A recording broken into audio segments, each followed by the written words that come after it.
All right, it's good to see you. I hope you enjoyed the draft. We just had that a few days ago. We're going to take a look at what the Chiefs did in 2019. Part of that would be the Frank Clark trade, of course, that just kind of shook everybody up right before the draft. I want to start with what the needs were heading into draft week, just really quickly remind you kind of what we were looking at there. Then we'll take a look at the actual draft picks themselves. This is the defensive side of the football. This is the offensive side of the football. On offense, I thought you were fine heading into the draft. I did really want to see the Chiefs kind of upgrade by picking out a couple of weapons, maybe even a couple of interior offensive linemen. But overall, if you step back and look at the offense, whether Tyreek Hill comes back or whether he doesn't, the offense is in great hands. You can see it here by all the green. Quarterback, of course, wide receiver, good. Your two tackle spots were great heading into the draft. The tight end, of course, with Kelsey is all covered. And then right guard, I felt Tardif is really good as well. Even the brown areas here, running back, center, left guard, I didn't really have a lot of worries. You had question marks there, I think, those were positions, but nothing that you really felt like you had to just urgently address in the draft or you were going to really have problems this season. So when you look at the offensive side of the football, heading into the draft, I thought like the Chiefs, if they didn't do anything at all, if they just made all the picks on the defensive side of the football, I thought the Chiefs would be fine with that. That's not what happened, but just generally looking at the offensive side of the football, I felt like they were fine. There were some things I was hoping that they would do. We'll look at that in a second. The defensive side of the football, by and large, is fine as well. The one thing they didn't have was an edge rusher. Heading into the draft week, the one thing the Chiefs didn't have was somebody who come in off the edge and as a proven edge rusher. Yeah, we've got guys on the roster who we think maybe kind of sort of could in the future develop into an edge rusher, but there's certainly nobody anywhere near any kind of a proven edge rusher there at that edge, at that defensive edge position. We know what they did just a couple of days before the draft started. They went ahead and got Frank Clark.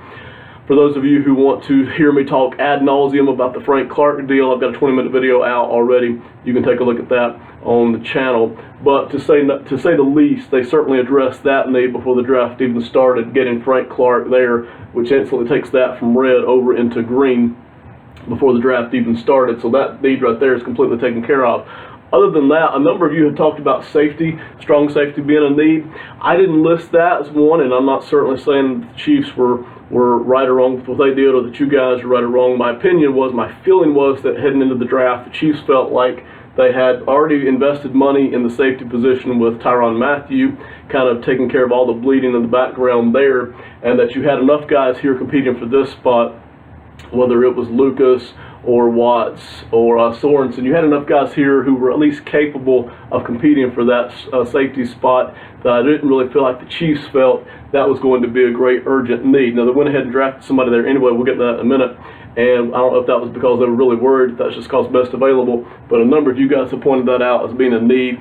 I felt like heading into the draft, at least that was something, if they didn't address it, they would still be okay heading into the season with that, but they definitely addressed that. All the other positions on the defense, the linebackers, the two cornerback spots, I really feel like the Chiefs have made moves to at least address those positions. Even if you're not totally comfortable, there's question marks at a number of those cornerback spots and some of those linebacker spots as well. You at least feel like you've addressed it and you're at least on somewhat safe ground heading into the season. And of course the defensive line with the defensive ends with Okafor and the defensive tackle spots, totally felt like you were 100% comfortable heading into the season with that. So heading into draft week, I felt like this was your biggest need. You took care of that before the draft even started by taking care of Frank Clark there, getting him the big contract and making the draft picks trade for him. So that totally changed what you were going to do during the draft and how you're going to look at it. But at least, if nothing else, when this red spot turned to green, you were in a position that very few other NFL teams could say that they were in that same position. Maybe the Dallas Cowboys were in that same spot where you didn't have any obvious glaring needs that you just absolutely had to take care of. You at least could pick kind of whoever you wanted to pick every time your turn came up. So that's what you were looking at heading into the draft, at least from my viewpoint. Most people always ask a generic 3 questions when they start talking about how good or how bad a draft was. The number one is, did we hit our need spots? Did we had a need at this position, at that position? Did we address that need? That's the number one question that you ask. Number 2 is, did we get somebody good? Were they talented? And number 3 is, did we get value? In other words, did we reach for somebody a round too early, or did we get them 15 picks too early? This is all true. This is all fine. You can talk about this all you want to. Every NFL team does. Every NFL team talks about, did we hit some needs? Did we get some talent? Did we get good value? Did we reach for a guy 10 picks too early or a round too early? Stuff like that. At the end of the day, though, the one important question, you find this from all the top executives, the top coaches, after every draft throughout the history of the NFL, did the team get better? All of this stuff is fine. The value, the trading up, the trading down, the reaching for a guy, the needs, etc. Did the football team get better? And if the answer is yes at the end of a draft, then you had a good draft. No matter whether or not you addressed your needs, whether or not you got good value at certain places, or whether or not you reached for a guy, if your team got better after the draft, during the draft, then you had a good draft. And then you'll hear that from the old guys like Bill Walsh and Joe Gibbs. You'll hear it from the new guys like Bill Belichick. You'll hear it from guys like Bill Polian. You'll hear it from all the guys who've ever had success as an administrator, an executive in the NFL, or as a coach. You will hear this: did the team get better? That's our main concern. Yes, we're going to keep an eye on all this other stuff. Did our football team get better during this draft? Sometimes you don't really know that until 2 or 3 years down the road. And at the end of the day, all the draft is just highly subjective. You don't really know anything until 2 or 3 years down the road. But if you feel like the team got better during your draft process, then you had a successful draft. So I don't get too caught up in the grades necessarily. They're a lot of fun to look at, but I don't get too caught up in that. We just try to ask the question: did we make our football team better with what we did? Now I want to start looking at the individual picks here. I'm going to start right here. We already covered Frank Clark, of course. That took care of your first round pick. Mecole Hardman, wide receiver coming out of Georgia, number 224 overall. I really, really like the pick, but it has a very big danger side to it as well. There are some very serious questions about just how good Mecole Hardman is or has been or can be. You might say, well, Ben, that's true with any draft pick. And yes, that is true. But to take a guy in the second round who we just haven't seen that much production out of, and we did not see a lot of production out of him out of Georgia, to take a guy in the second round, that's a high risk. Now, I don't mind that at all. I would have taken Paris Campbell, probably would have taken Paris Campbell, who was still sitting there. Some of you guys would have taken Metcalf. Certainly understand that. Metcalf looked like at least he had possibly the potential of being drafted late in the first round, fell all the way to late in the second round. So a lot of people would have gone for Metcalf. I personally probably would have gone for Campbell. Having said that, I still like the Hardman pick. This is a guy who looks an awful lot, kind of sort of like Tyreek Hill. He's got that speedy edge ability to him. We know that he can catch the football. We know that he's super fast. We know that he can cut in and out. We just don't yet know if he can do that on a production level at the NFL level. We know that he can do that sometimes at the college level. We just don't know yet if he can do that all the time at the NFL level. So I like this. This is one of those picks, the Hardman pick. This is either going to be a great success or it's going to be a total failure, one or the other. There will be no in-between with Mecole Hardman. In 2 seasons, you will either know that this guy is special or this guy is a bust. There will be no in-between here with Hardman. But it's okay. It's at the end of the second round. We already talked about the fact there were no glaring needs on the board that you just absolutely had to address. You could basically take whoever you wanted to take. Why not go ahead and take a risk here with Hardman? It's at the end of the second round. I don't think it's that great a risk. I really like the upside here. I like what the Chiefs did with that right there with Hardman getting a wide receiver, whether Hill comes back or not, whether he's trying to replace Hill or whether he's just trying to add the weapons that the Chiefs have. I like this pick here by what Kansas City did with Hardman. Thornhill, the safety out of Virginia. I think if and this is just my opinion, the entire draft is subjective. You guys can weigh in with what you did or didn't like. I think the Thornhill pick, the Juan Thornhill pick, is the best pick of the draft for the Chiefs out of the guys that you actually selected.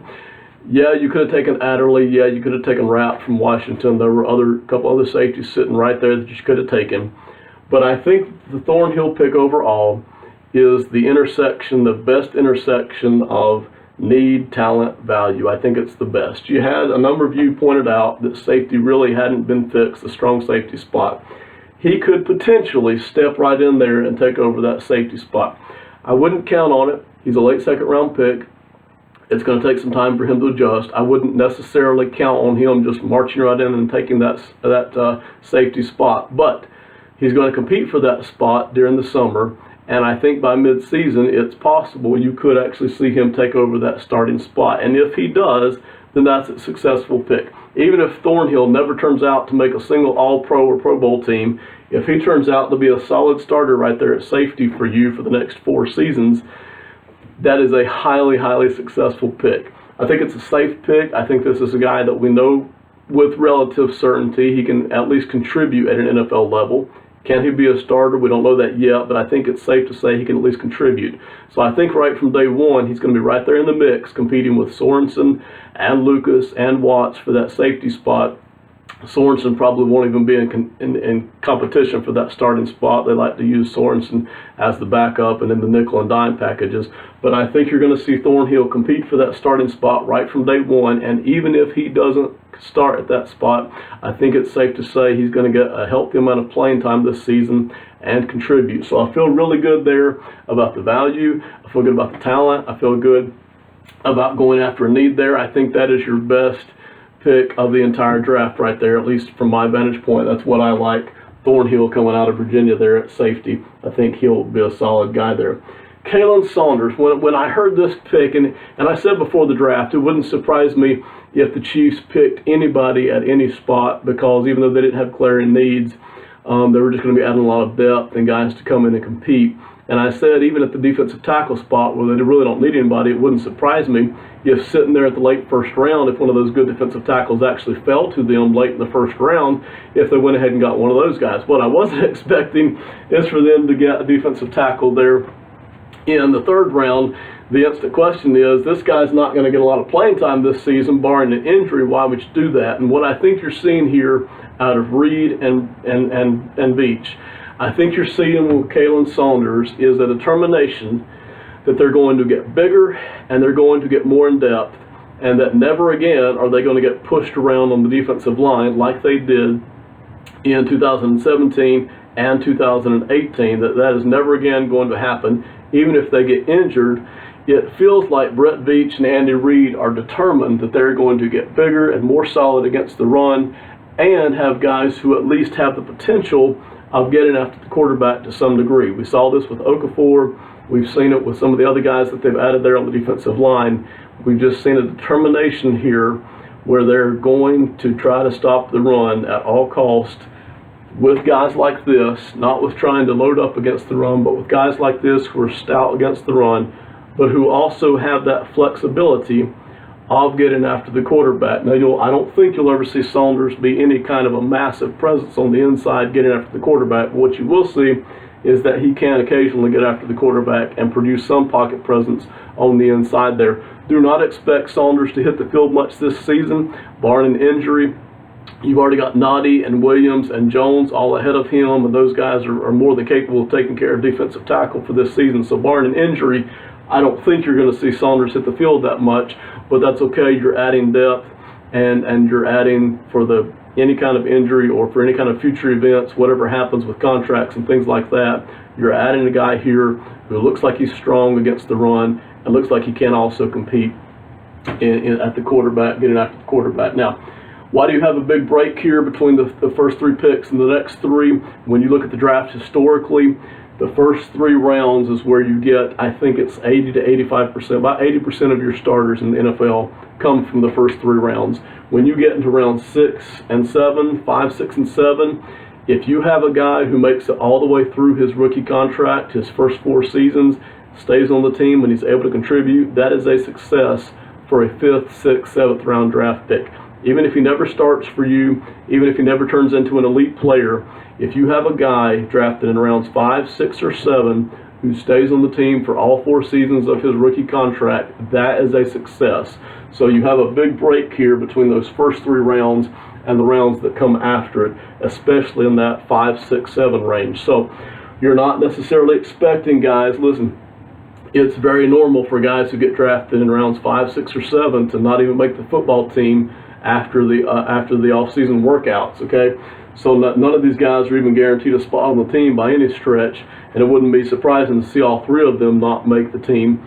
But these guys are bringing in for competition. I like the Allegretti pick. Those of you who watched the draft before, the draft video, I was begging the Chiefs to actually pick somebody out for the interior defensive line, offensive line. Allegretti there coming in. Allegretti has enough flexibility to where he could compete at one of the guard spots, the backup guard spots, certainly not the starters, but he could in years future be developed. So I like that pick there at center, even though you won't probably see him make the field at all this year. I'd be surprised if you see him make the field. Bringing in Thompson at running back. Thompson is a very hard runner. He hits the hole very hard. He's very aggressive. I really like that in a running back. It really bothers me a lot to see a running back dance around in the backfield. It bothers me a lot to see a running back get 2 yards past the line of scrimmage and then dance around a lot. I think that's a waste of time in the NFL. NFL linebackers are just too fast. NFL defensive ends are too fast. NFL defensive tackles are too fast for players to just dance around unless you're an insane talent like Tarek Hill.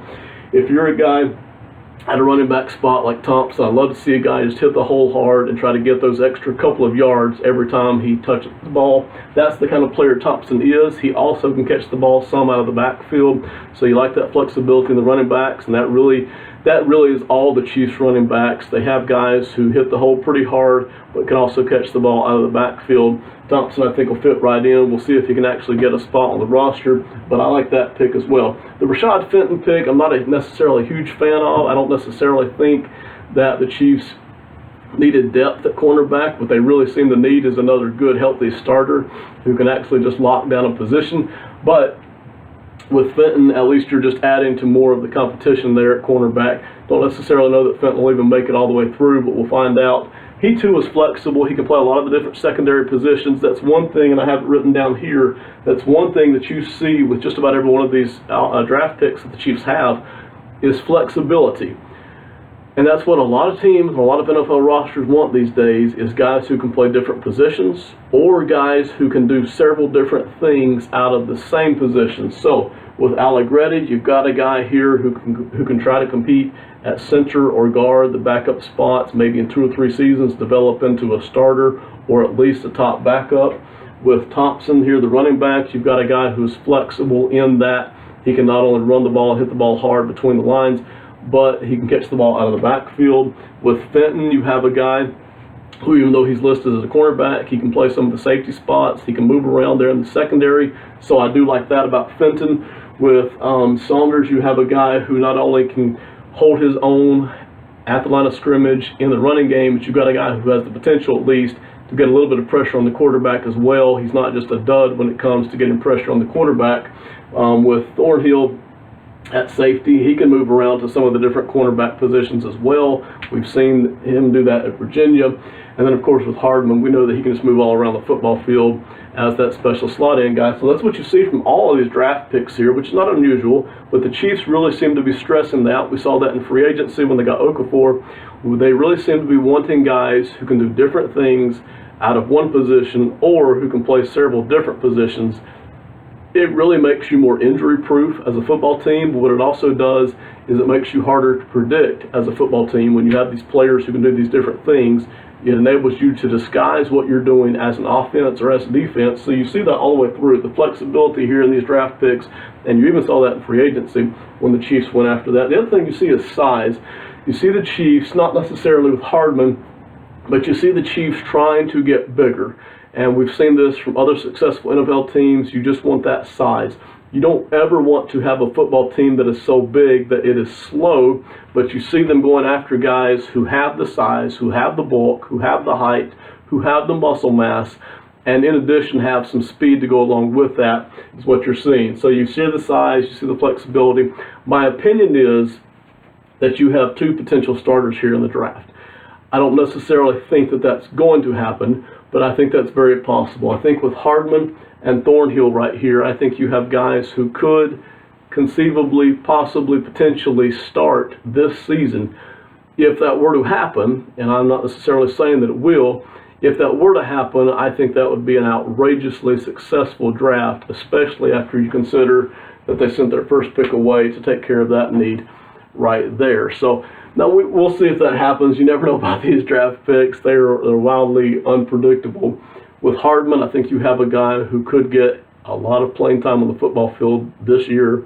With Thornhill, I think you have a guy who could get a lot of playing time on the football field this year. And that's saying a lot, considering that you already had guys who could compete at both spots, both the wide receiver and safety. So to have guys drafted late in the second round that you think maybe could actually get on the football field this year and maybe even get some starts this year, that's saying a lot. So if that happens, we'll see. If that happens, I think you have had a wildly successful draft, which takes us back to our real question: did the team get better? I think you did.